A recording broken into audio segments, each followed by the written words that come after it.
Sejam todos bem-vindos ao canal Companheiros da Luz. Leitura do livro A Caminho da Luz. Obra do Espírito Emmanuel, por Chico Xavier. Iniciemos então a leitura do capítulo 24. O Espiritismo e as Grandes Transições. Subtítulo: A extinção do cativeiro. O século XIX caracteriza-se por suas numerosas conquistas. A par dos grandes fenômenos de evolução científica e industrial que o abalarão, observam-se igualmente acontecimentos políticos de suma importância, renovando as concepções sociais de todos os povos da raça branca. Um desses grandes acontecimentos é a extinção do cativeiro. Cumprindo as determinações do Divino Mestre, seus mensageiros do plano invisível laboram junto aos gabinetes administrativos, de modo a facilitar a vitória da liberdade. As decisões do Congresso de Viena, reprovando o tráfico de homens livres, encontraram funda repercussão em todos os países. Em 1834, o parlamento inglês resolve abolir a escravidão em todas as colônias da Grã-Bretanha. Em 1850, o Brasil suprime o tráfico africano. Na revolta de 1848, a França delibera a extinção do cativeiro em seus territórios. Em 1861, Alexandre II da Rússia declarava livres todos os camponeses que trabalhavam sob o regime da escravidão, e de 1861 a 1865, uma guerra nefanda devasta o solo hospitaleiro dos Estados Americanos do Norte, na luta da secessão, que termina com a vitória da liberdade e das ideias progressistas, da grande nação da América. Subtítulo: O socialismo. Grandes ideias florescem na mentalidade de então. Ressurgem, aí, as antigas doutrinas da igualdade absoluta. Aparece o socialismo propondo reformas viscerais e imediatas. Alguns idealistas tocam a utopia de Thomas More, ou a República Perfeita, idealizada por Platão. Fundam-se as alianças de anarquismo, as sociedades de caráter universal. Uma revolução sociológica de consequências imprevisíveis ameaça a estabilidade da própria civilização, condenando-a à destruição mais completa. O fim do século que passou é o cenário vastíssimo dessas lutas inglórias. Todas as ciências sociais são chamadas aos grandes debates levados a efeito entre o capitalismo e o trabalho. Onde se encontram, porém, as forças morais capazes de realizar o grande milagre da elucidação de todos os espíritos. A Igreja Romana, que nutria a civilização ocidental desde o seu berço, era, por força das circunstâncias, a entidade indicada para resolver o grande problema. Todavia, após as afirmativas do sílabo e depois do famoso discurso do bispo Strossmayer, em 1870, no Vaticano, quando Pio IX decretava a infalibilidade pontifícia, semelhante equação era muito difícil por parte da Igreja. Entretanto, Leão XIII vem ao campo da luta com a encíclica Rerum Novarum, tentando conciliar o braço e o capital, apontando a cada qual os seus mais sagrados deveres. Se o efeito desse documento teve considerável importância para as classes mais cultas do Velho e do Novo Mundo, tanto não se deu com as classes mais desfavorecidas, fartas de palavras. Subtítulo: Restabelecendo a verdade. O Espiritismo vinha, desse modo, na hora psicológica das grandes transformações, alentando o espírito humano para que se não perdesse o fruto sagrado, de quantos trabalharam e sofreram no esforço penoso da civilização. Com as provas da sobrevivência, vinha reabilitar o cristianismo que a Igreja deturpara, semeando de novo os eternos ensinamentos do Cristo no coração dos homens. Com as verdades da reencarnação, veio explicar o absurdo das teorias igualitárias absolutas, cooperando na restauração do verdadeiro caminho do progresso humano. Enquadrando o socialismo nos postulados cristãos, não se ilude com as reformas exteriores, para concluir que a única renovação apreciável é a do homem íntimo, célula viva do organismo social de todos os tempos, pugnando pela intensificação dos movimentos educativos da criatura, à luz eterna do Evangelho do Cristo.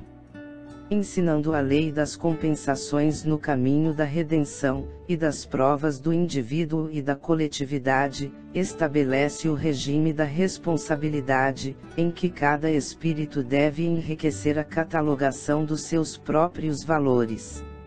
Não se engana com as utópias da igualdade absoluta, em vista dos conhecimentos da lei do esforço e do trabalho individual, e não se transforma em instrumento de opressão dos magnatas da economia e do poder, por consciente dos imperativos da solidariedade humana.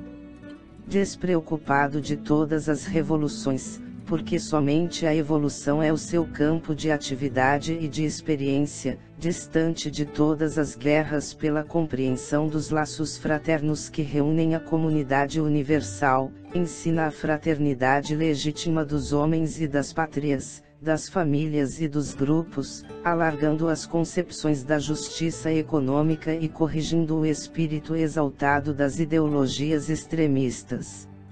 Nestes tempos dolorosos, em que as mais penosas transições se anunciam ao espírito do homem, só o espiritismo pode representar o valor moral onde se encontre o apoio necessário à edificação do porvir.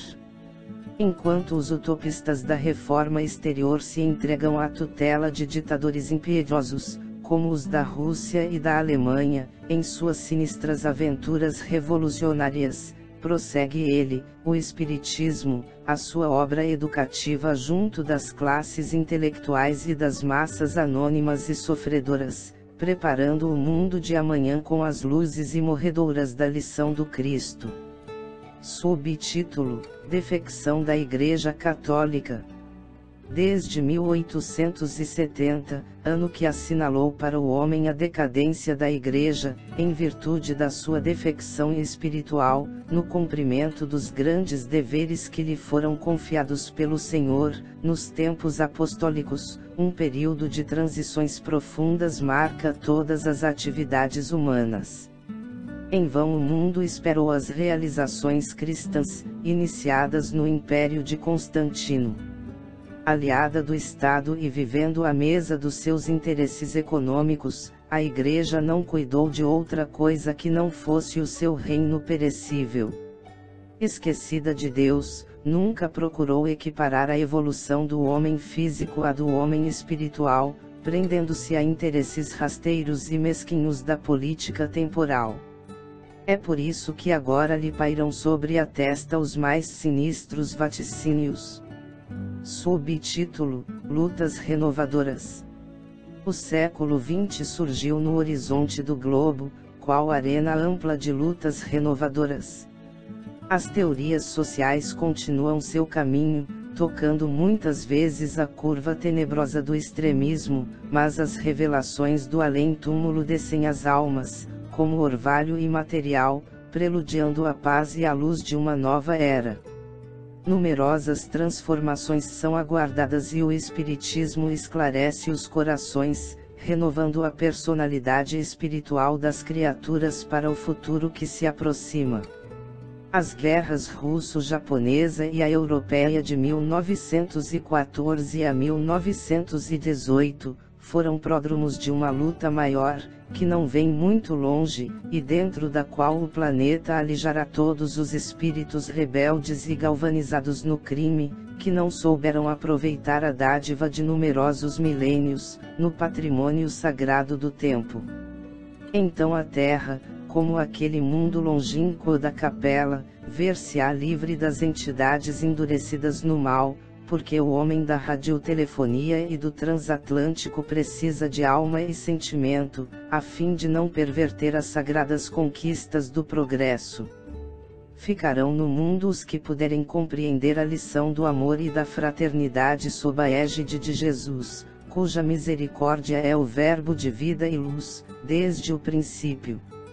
Época de lutas amargas, desde os primeiros anos deste século, a guerra se aninhou com caráter permanente em quase todas as regiões do planeta.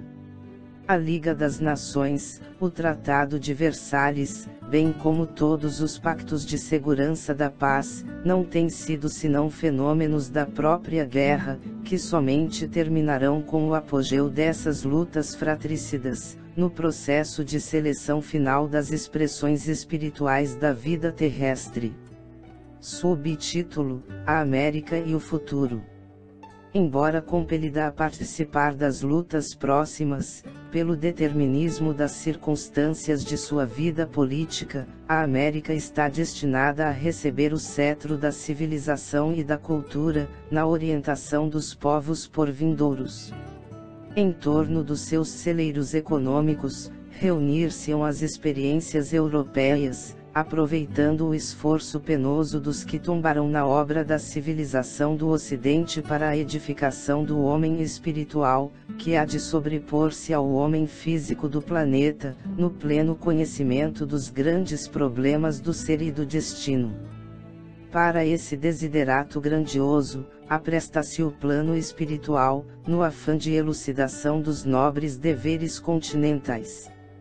O esforço sincero de cooperação no trabalho e de construção da paz não é aí uma utopia, como na Europa saturada de preconceitos multisseculares.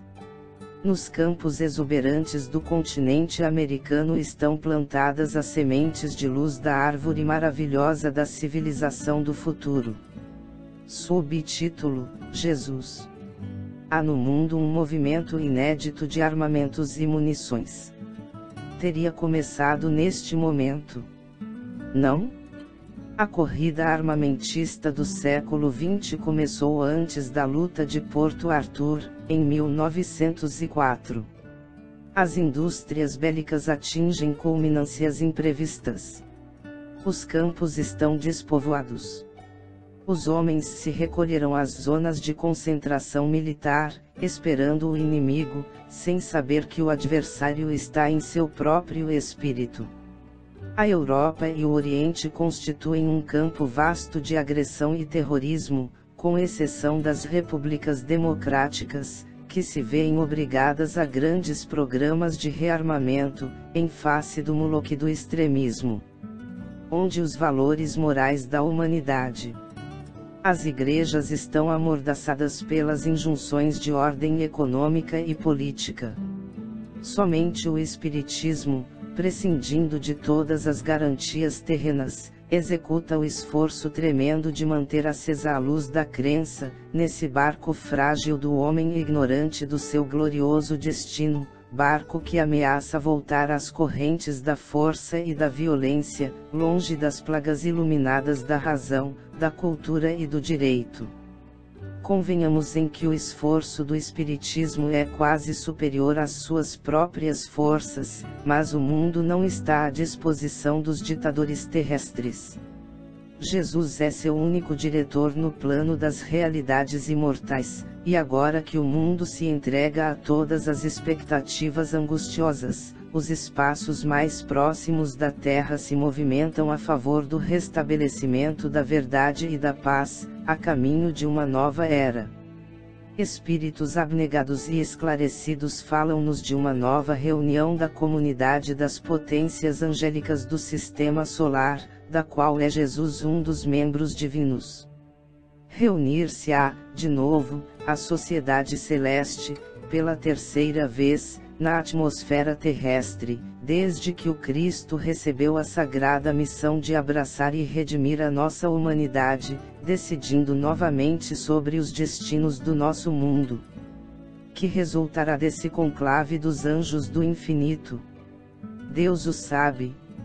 Nas grandes transições do século que passa, aguardemos o seu amor e a sua misericórdia. Chegamos ao final deste capítulo. Não percam o próximo de número 25, o Evangelho e o Futuro. Muito obrigado, boa reflexão, que Jesus abençoe a todos.